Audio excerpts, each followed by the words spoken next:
1, 2, 3, 4.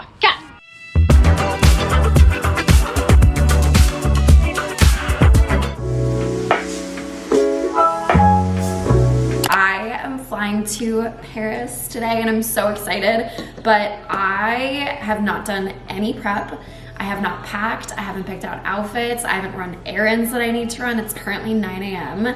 and I have to leave for the airport at 2 o'clock. I'm not totally panicking because at this point, I feel like I'm an expert packer. I know exactly what I need to bring. I can do everything relatively quickly. We're gonna pack together. I don't know how long this trip is gonna be. It could be a week. It could be as long as like 3.5 weeks. So I definitely need to bring options. It's also quite chilly in Paris right now, which I'm actually pretty excited for because I wanna put together some really cute fall outfits and tights and sweaters and jackets. Right now I'm gonna run to FedEx and Target and just pick up some last minute things. I have some packages at FedEx I need to grab. But I'm gonna come back here, do my pre-trip beauty routine, and then I'm gonna pick out my outfits and I have to leave for the airport at 2 o'clock.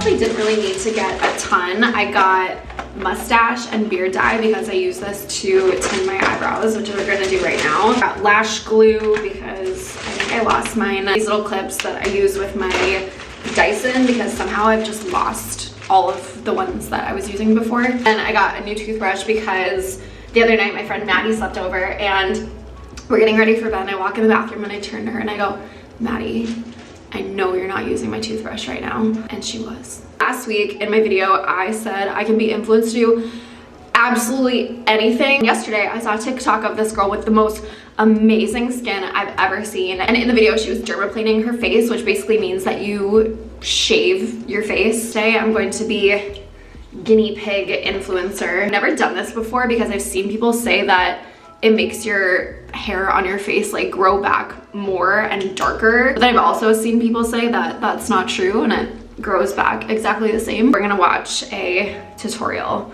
on TikTok. I feel like I just scraped off my self-tan, but maybe it'll feel different when I put makeup on later. I'll let you guys know. Like I said, this is literally men's beard dye. I stopped getting my eyebrows done because it's just so much upkeep. I've kind of just been letting them grow out and run wild, but this is super easy. You just let it sit on for like 5 minutes. These are the potential outfits that I pulled to pack, so let's try them on. I was so excited for outfits for this trip because it's still been quite hot in LA, so I haven't really gotten to wear many fall outfits. So I was excited to just wear jeans and sweaters. You guys might recognize this sweater if you are a Princess Diana fan. This outfit was fully inspired by her. So I usually just pack 1 or 2 pairs of jeans on a trip because I can style them so many different ways. I think that was like 4 outfits right there. Then I'll bring some dressier outfits for matches. I'm so obsessed with knee-high boots. I got a pair last year, but this year I've just been wearing them nonstop. This is a little tweed dress I got this summer, another little tweed dress. It's very cold in Paris right now, so I'll definitely be wearing jackets over these outside. Here is a sort of similar little tweed matching set. I really prefer to wear skirts and dresses, honestly, year round. I just feel more comfortable in them than I do pants or jeans, so a lot of my outfits are tights and boots. I'm sure you guys have been seeing these jackets with the built-in scarves everywhere. They're so in right now. I've had my eye on this particular one for about a year now, and I finally got it, and I'm really obsessed with it. The other kind of staple piece that I've been wearing a ton this fall is just this dark gray sweater. I got it at H&M, and I've been wearing it a ton. This particular look I just paired with knee-high boots again, but so cute, so chic. It seems like the internet sort of collectively decided that red is the color of the season. I own so much red. I've always loved it as an accent color, so I was super excited about this because I have so much to play with. This is another sort of Princess Diana inspired look. And then I will also bring some more comfy / cozy looks for coffee runs and errands. And then I always make sure to pack a few basics. Usually at the least, I'll bring my Skims cotton long sleeve. This is just a basic top from Aritzia, and then my Skims bodysuits because I can just pair these with anything and layer them with a ton of different outfits. And then I figured since I'm going to Paris, I should bring at least one trench coat look because I feel like that's a very classic Parisian girl look. So I did this kind of green monochrome look that I thought was super cute. So my last packing video that I think I did 5 or 6 months ago, I bought new beis luggage. This is the 29-inch beis check-in luggage. And I will say I really like it for a few reasons. One, it has 360-degree wheels, so even if my luggage is super heavy, it's really easy to roll around the airport. I usually check 2 bags because I'm going on longer trips, and I can roll both of them with one hand and then roll my carry-on with the other hand, so that is really nice. The size of them is great. I absolutely pack them to the brim, and the zippers have held up really well. Only real downside to them, and I think this is user error or just a really bad choice on my part, I should not have gotten the beige ones. They're so scuffed up, and I know that you can buy suitcase covers from beis to make sure that this doesn't happen to the lighter colored suitcases. I was like, I just spent $800 on these. I don't want to pay more money to have a cover up. They on the exterior are quite damaged, and like I said, this is from about 6 months of wear, so I can't imagine that these are gonna last me more than 2 years. That being said, I travel every single week. I'm on a plane every single week. So I think that for someone who's maybe traveling just a few times a year, this would be a better option. But just with how much I travel, I should have gotten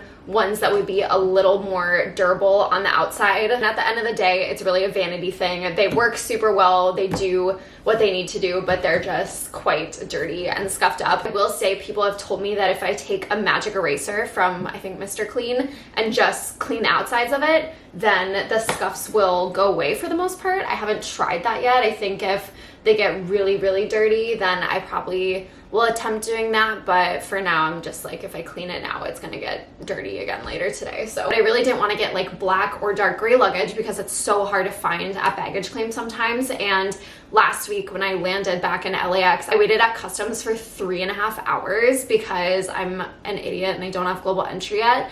And by the time that I got downstairs to baggage claim, these 2 bags were in a pile of like 300 unclaimed bags. And had they not been beige, had they been black, like 80% of the other bags there, I think I would have really struggled to find them. I also use my Apple AirTags to locate them in the terminal, which is also super helpful. When I pack, I almost always use packing cubes, and I roll all of my clothes into the packing cubes and organize it really well. I don't have time to do that, so I'm just gonna throw everything in here and cross my fingers that it fits.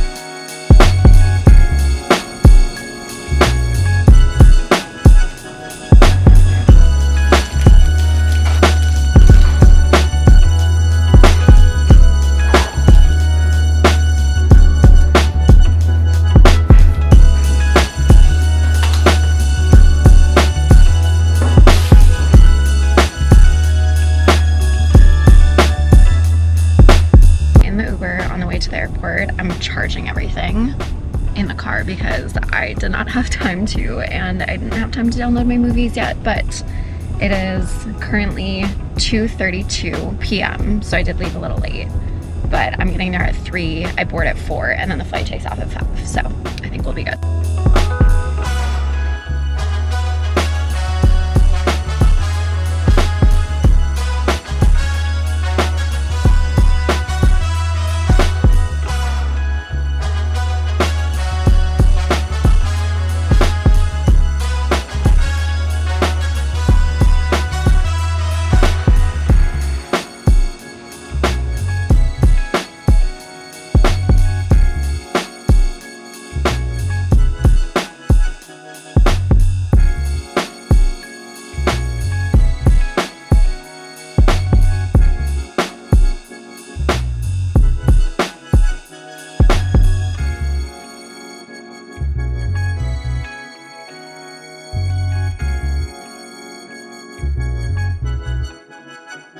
I straight up do not even remember landing last night. I was so delirious. I slept maybe the last 2 hours or so of the flight, and then when I landed, I was just so jet lagged. I landed, I had Chipotle. I planned a whole dinner with Taylor and his friends for his birthday, and then I passed out. I slept for 10.5 hours. I think I slept from like 8 p.m. until 6:30 or something this morning. I'm so jealous of people who can function off like 6 hours of sleep, but I operate at my absolute best when I get like 9 to 10 hours. And I feel like I just needed that big long sleep after the last couple days. And you know, sometimes when you just need like a big long sleep and then you wake up feeling like a whole ass new woman, that's what I feel like right now. Anyways, it was a pretty easy trip here. I'm happy to be in Paris. I'm so glad that I went home last week. I think I just really needed that little reset. And thank you guys for being so nice on my last video about it. I don't want to say like I'm glad people can relate, because obviously I don't want anyone else to feel like that. It was nice to feel not like alone, and that this time of year is just kind of weird for a lot of people. Every single time that we come here for this tournament, it is gloomy and sad and rainy and cold. So it's always just hard for me to motivate myself to like go out and do stuff because the weather is just not nice. But then also sitting in the hotel room all day when it's depressing and gloomy outside is also not great either. Regardless, I love Paris. There's a number of things here that are like my favorite things to do. I just do again and again every single time that I come. So I'm glad to like do that and visit my favorite coffee shops and restaurants and whatever. But yeah, it is very gloomy and rainy out. Just kind of unpacked. I think I need to get more hangers because I just have all my sweaters there right now. But put all my bags up there, hung stuff, all my pants are right there, and then I put my shoes down there. I've not unpacked any of Taylor's stuff yet, so it's kind of just strewn about there. But this hotel room is actually kind of cool. It's a duplex room. So downstairs there's this little living room desk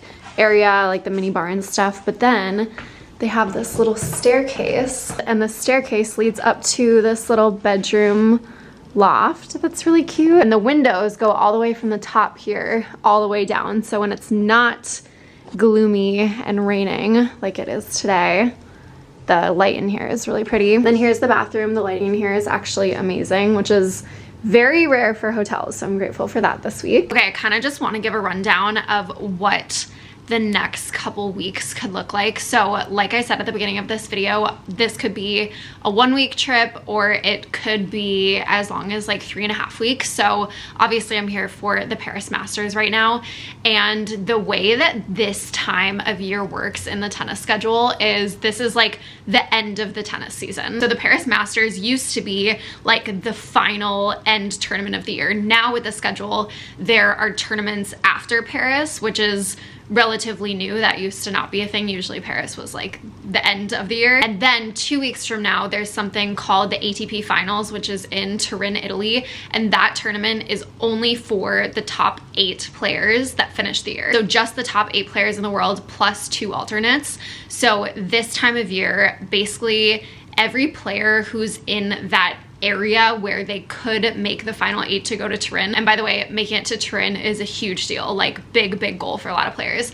So these next 2 weeks, everyone who's in kind of that range of possibly going to Turin is kind of scrambling for points. Sorry, I'm just gonna like tennis geek out for a second because it's kind of confusing, but has a lot to do with my schedule for the next couple weeks. Last year, Taylor ended 9 in the world, and then Carlos Alcaraz, who was, I don't know what his ranking was, but he was above Taylor, ended up pulling out of Turin. So then Taylor took a spot and was able to play Turin, get a bunch of points. I think he semifinaled there, like super good tournament. Right now, if you look at the race for Turin, currently my boyfriend's at 10. So if he does well this week and then does well next week and can somehow get up to 8 in the race, then he'll be able to play Turin. If he stays within the top 10, then he'll most likely go as an alternate. So we'll see how the next 2 weeks go. If he ends up going to Turin only as an alternate, I probably will just go back to LA just to have some more time at home. Hopefully he does well this week, and then next week he's playing Sofia, Bulgaria. So I don't know, we'll see how the next 2 weeks go. I obviously want him to do well and play Turin. It's just a very stressful time of year for like everyone when you're in that area of like maybe making it or not, because it's just, I don't know, it's a good way to end the year. I'm gonna finish getting ready. I'm going out to explore with my friend Ivana, who's dating another tennis player, and hopefully have a good week in Paris. But I will see you guys next week.